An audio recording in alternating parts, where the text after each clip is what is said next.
Hi friends, welcome back to Raneesha kitchen. ഇന്ന് നമുക്ക് ഒരു ബിരിയാണി മസാല റെഡിയാക്കാം. നമ്മുടെ കടയിൽ നിന്നൊക്കെ മേടിക്കുന്നതിലും നല്ലതല്ല, വീട്ടിൽ തന്നെ നമുക്ക് ഉണ്ടാക്കിയെടുക്കാവുന്ന ബിരിയാണി മസാല. അപ്പോൾ അതെങ്ങനെ റെഡിയാക്കുന്നത് നമുക്ക് നോക്കാം. 1 ടേബിൾ സ്പൂൺ മല്ലി എടുത്തിട്ടുണ്ട്. നമ്മൾ ബിരിയാണിക്ക് മസാല ഇടുമ്പോൾ അന്നേരം പൊടിച്ച് എടുക്കുന്ന, ഇപ്പം നമ്മൾ പൊടിക്കുന്ന ഒരു 7-8 ബിരിയാണിക്കുള്ള മസാല കാണും. അത് പൊടിച്ച് നമ്മൾ ഗ്ലാസ് ബോട്ടിലിനകത്ത് വെക്കുന്നതായിരിക്കും നല്ലത്. അപ്പം ഇവിടെ 1 ടേബിൾ സ്പൂൺ മല്ലി എടുത്തിട്ടുണ്ട്.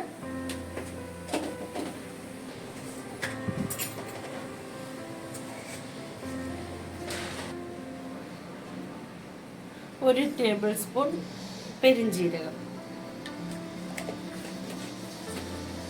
ടീസ്പൂൺ കുരുമുളക്,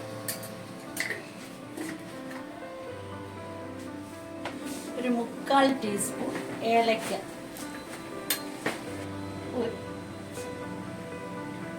ഒരു തക്കോല, വറ്റൽമുളക് 3 എണ്ണം,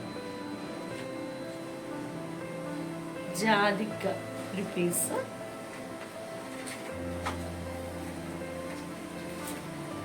കറുവാപ്പട്ട 2 കഷ്ണം. ശ്രീലങ്കൻ പട്ടയാണ് അത്. ശ്രീലങ്കൻ പട്ടയ്ക്കുള്ള പ്രത്യേകത, അത് പൊടിക്കുമ്പോൾ പെട്ടെന്ന് പൊടിഞ്ഞാകും. അങ്ങനെയാണ് നമ്മൾ മനസ്സിലാക്കുന്നത്. ഇത് നമ്മൾ കടയിൽ ചെന്ന് മേടിക്കുമ്പം നമ്മൾ സാധാരണ പട്ടയാണോ ശ്രീലങ്കൻ പട്ടയാണോ ഒട്ടും കട്ടി കാണത്തില്ല. ഒരു ചെറിയ ബേ ലീഫ്, ഒരു ജാതിപത്രി, ഒരു 4 ഗ്രാമ്പു,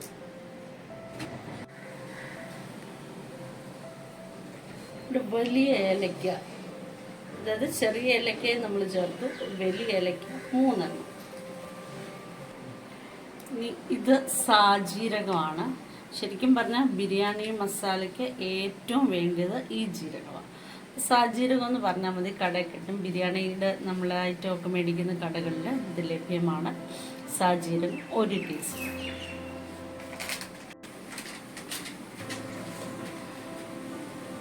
സാദാ ജീരകം 1/2 ടീസ്പൂൺ. ഇത് നമുക്കെല്ലാം കൂടെ ഒന്ന് നന്നായിട്ട് ഡ്രൈ റോസ്റ്റ് ചെയ്തെടുക്കാം.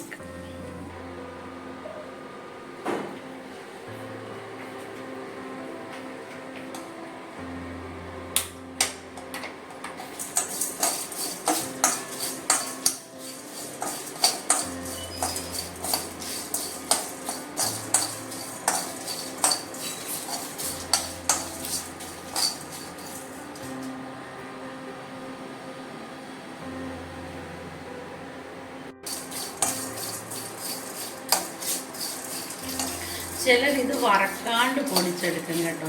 പക്ഷെ അപ്പം നമ്മുടെ പൊടി അധികം നാൾ ഇരിക്കത്തില്ല. പിന്നെ ഫ്രിഡ്ജിനകത്തൊക്കെ പൊടി സൂക്ഷിച്ച് വെക്കേണ്ടി വരും. ഇത് നമ്മൾ നന്നായിട്ട് വറുത്ത് കരിഞ്ഞു പോകുന്ന പോലെ വറക്കണ്ട, എല്ലാത്തിനകത്തും നന്നായിട്ട് ചൂട് കയറും.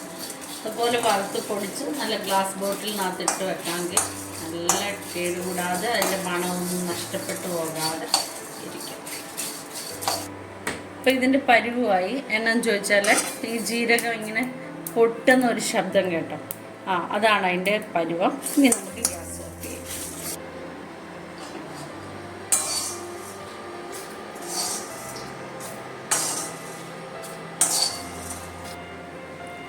ഇനി നമുക്കിതൊന്ന് നന്നായിട്ട് പൊടിച്ചെടുക്കാം. എപ്പോഴും ചെറിയ ജാറായിരിക്കും ഇങ്ങനെയുള്ളതൊക്കെ പൊടിക്കുന്നതിന് നല്ലത്.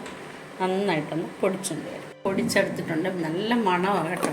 അപ്പം നമ്മൾ ബിരിയാണി ഉണ്ടാക്കുമ്പോൾ ആ ചിക്കനോ മീനോ ബീഫോ എന്താണോ അത് ഇതുകൊണ്ട് ഉണ്ടാക്കി, പിന്നെ നമ്മൾ റൈസ് ഇട്ട് ദം ചെയ്യത്തില്ലേ, അപ്പോഴും അതിൻ്റെ പുറത്ത് ഓരോ ലെയറിനകത്തും ഇതിട്ടിട്ട് ചെയ്യാമെങ്കിൽ വളരെ നന്നായിരിക്കും, നല്ല ടേസ്റ്റായിരിക്കും. നമ്മുടെ മസാലപ്പൊടിയൊക്കെ റെഡി ആയിട്ടുണ്ട്. സൂപ്പർ ടേസ്റ്റാണ് കേട്ടോ. അപ്പം നമ്മൾ ചാനൽ ലൈക്കും ഷെയറും സബ്സ്ക്രൈബും ഒക്കെ ചെയ്യണം. മസാലപ്പൊടി ഉണ്ടാക്കി നോക്കി